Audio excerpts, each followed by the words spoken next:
Good day and welcome back to part 5 of our discussion on the chain rule. At the end of the previous video, I mentioned there is an associated class worksheet that you can find located in Canvas. Hopefully at this point you have found the worksheet, you've worked through some of the problems. I would like to in the video go over problems 1D and 2B. And kind of my standard reminder here, remember you get out of this experience what you put into it. And taking the time to work through this class worksheet is an important part of the learning process.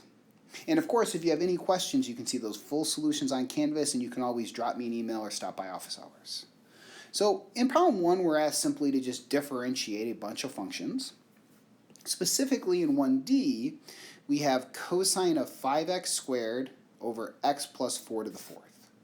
And there is no way to get around the fact that we are going to need to use the quotient rule and several applications of the chain rule.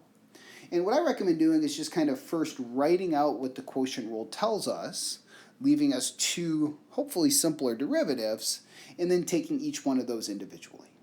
So the quotient rule tells us low d high minus high d low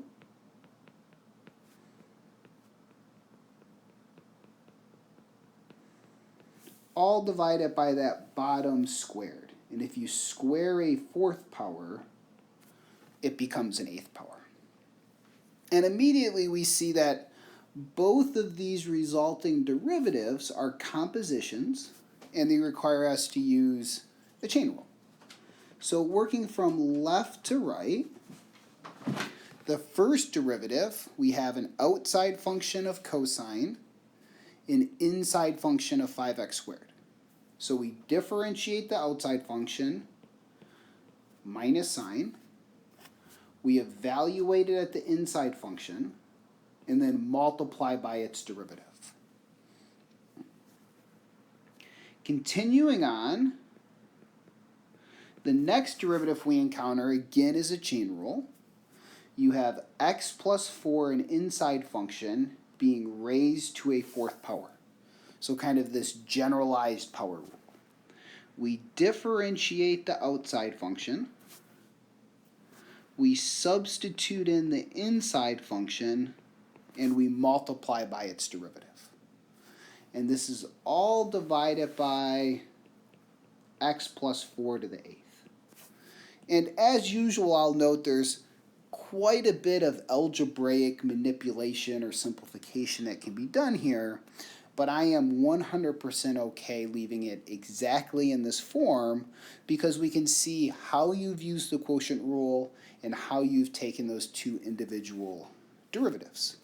And note, you do not need to include this 1 at the end of that numerator, and I include that just purely to make sure that we haven't forgot to differentiate that inside function.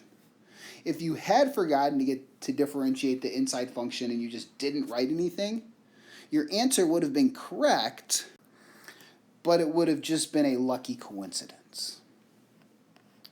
So let's move on to problem 2b. We're given that f of x is equal to g of u times v. And what you're asked to do is come up with a formula for f prime that potentially involves g, g prime, u prime, v prime. So just write out in general what that formula is going to be. And once again, this is dealing with kind of an abstract functions, as we have no idea what u, v, and g happen to be. But we can certainly apply our rules of differentiation. So we have a composition, outside function g. We differentiate the outside function,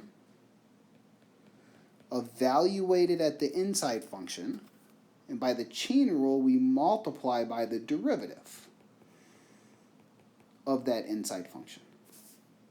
And in terms of just general abstract functions, this is the best we can do for the first part.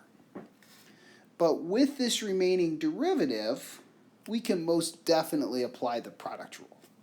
And the product rule tells us the derivative of the first times the second plus the first times the derivative of the second. And I realize that from some perspectives this may be kind of unsatisfying as we have no idea what g, u, and v happen to be, but this represents the derivative of that initial function f. So as mentioned earlier, you can find full solutions on Canvas. If you have questions, let me know. In our next series of videos, we will begin investigating implicit differentiation. So stay tuned and take care.